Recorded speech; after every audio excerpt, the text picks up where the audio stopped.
All right, guys. Michael Coles here with Alpha Contractors.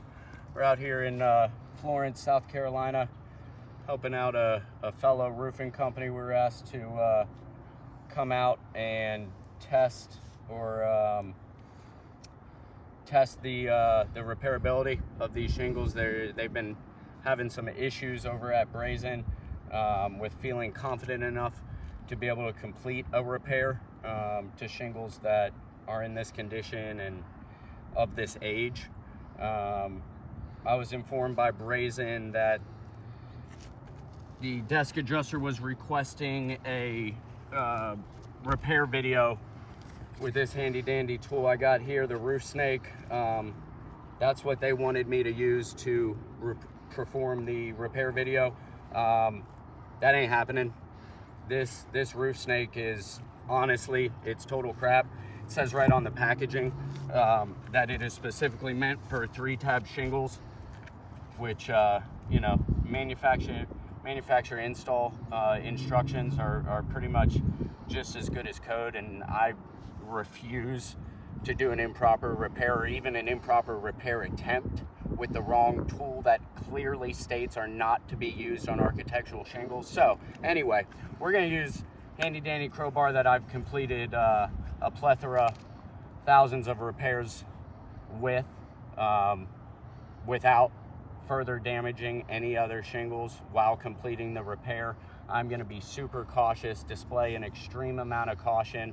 Also want to notate before I get going, I am only going to lift these shingles probably 10 to 15 degrees, the absolute minimum amount necessary in order to get this very sufficient tool for an architectural repair underneath the shingle so that we can get that nail head up and remove it successfully. Okay, so what we're going to do, I've got the shingle outlined here for repair attempt. What I've also done is I've numbered the shingles 2 choruses above the shingle that will be removed for repair, simply because shingles 1, 2, 3, and 4 will all need to be slightly manipulated, unsealed, in order to successfully access the nail holes that are also holding in the shingle that we have to pull out for repair. Step 1 is just going to be making sure that we get all of the shingles completely unsealed. What I'm doing here is I'm placing my hand atop the shingle as to provide an additional layer of stability as to not cause any damage unnecessarily. All right, there we go. That one unsealed. We'll do number 1 here. Just a small piece that we'll have to access in order to see that nail that's right under there. We don't want a mid-tear in this shingle, so it is going to be the best route to go ahead and unseal that full shingle, even though we only have to get this nail here. I want to be extra cautious and do everything the right way. So that one's unsealed. Move along to 2 here.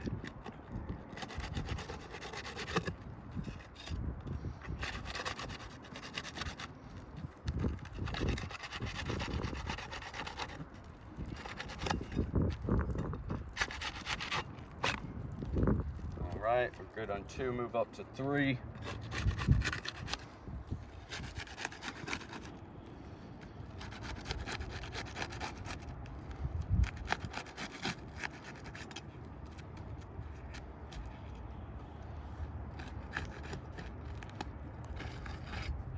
There, last one, 4, and we'll get to it.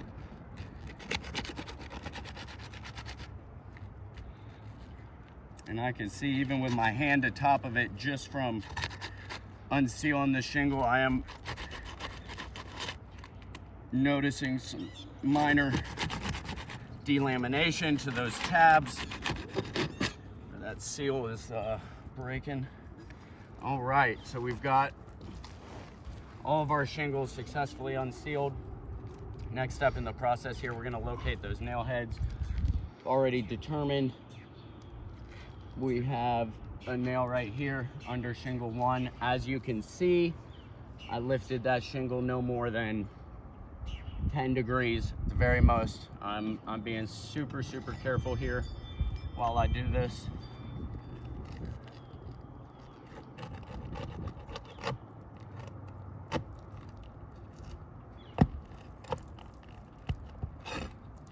Okay.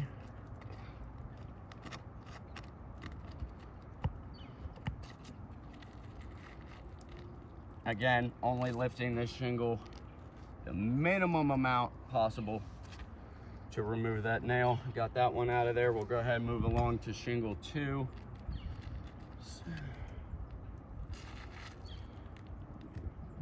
I got a guy here. As you can see, I like placing my hand underneath so you know the exact amount that shingle is lifting, which is no more than a finger width.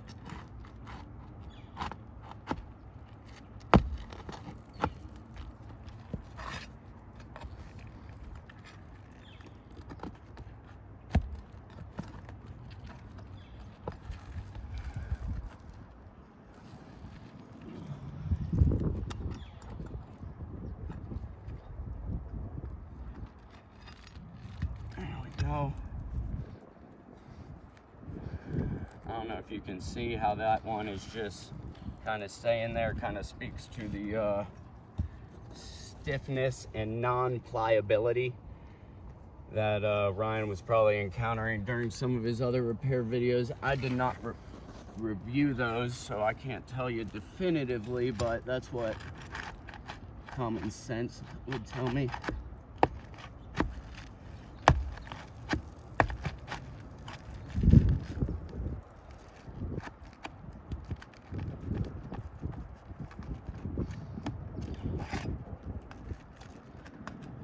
Again, just lifting it that minimum amount possible just to be able to get that nail head out of there.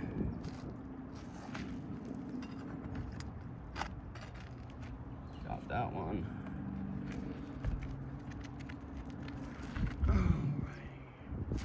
There we go. Looks like these guys may already be pulled through, which again is just very indicative of the plethora of wind damage that's pretty much seen across the entirety of this roof. I know we have shingles that were covered on every slope here, so it's definitely a sufficient amount of damage already notated.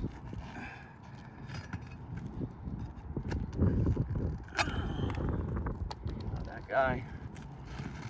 Move right on along now. I don't know if the camera's picking this up yet. We'll do some zoom, some close-up photos afterwards. We're on the second shingle, removing nails. And I don't know if you can tell, but just from my hand being placed, this is no more than a 10-degree lift.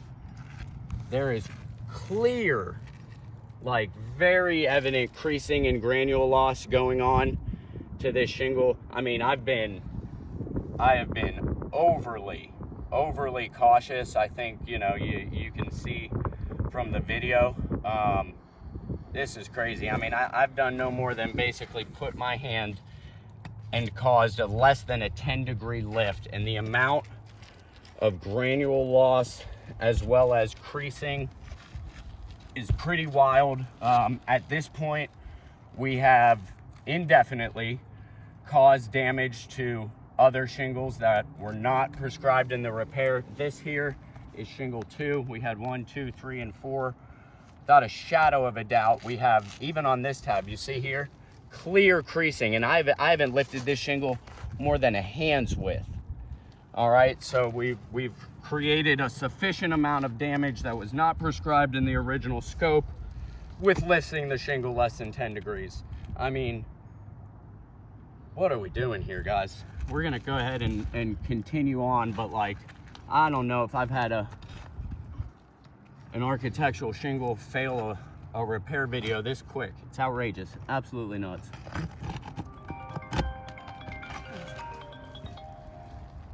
Sorry about that. Oh, wrong button.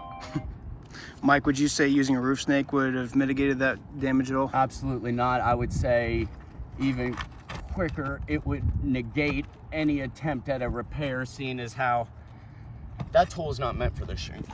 So that would be silly, but most legitimate roofers that have been climbing for a little bit, I think all legitimate roofers that have been climbing for a bit know that. But if you haven't been roofing or actively on roofs, I could see how you may think it would be a good idea. It's not. This nail too, I have not manipulated this shingle at all. This nail, if you can see that in the video, completely pulled through. Again, just another sign of the very indicative amount of wind damage that we have across the entirety of this roof. Now what I'm doing here, even though that nail was pulled out, I have got to get it out because it may be pulled through shingle 2 here, but it in fact is not going to allow for a clean release of the shingle prescribed in the repair, because it will still be holding that one down, which is why it has to come out. All right, I'm gonna go ahead and move along to shingle 4. Got one right here.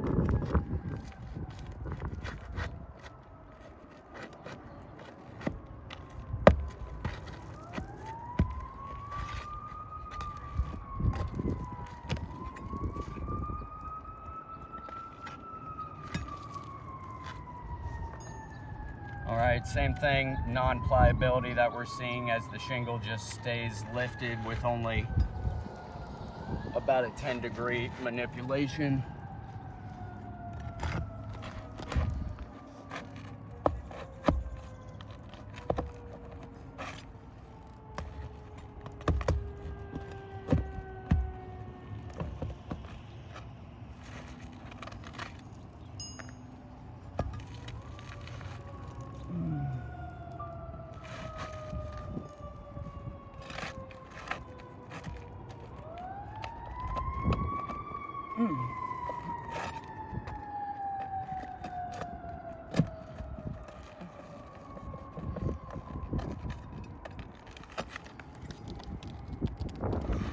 Right, let's see.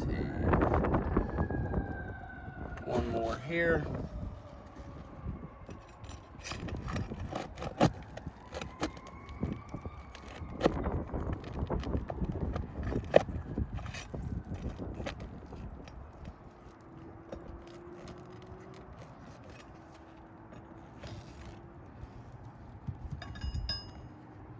All right, I believe that is all of them.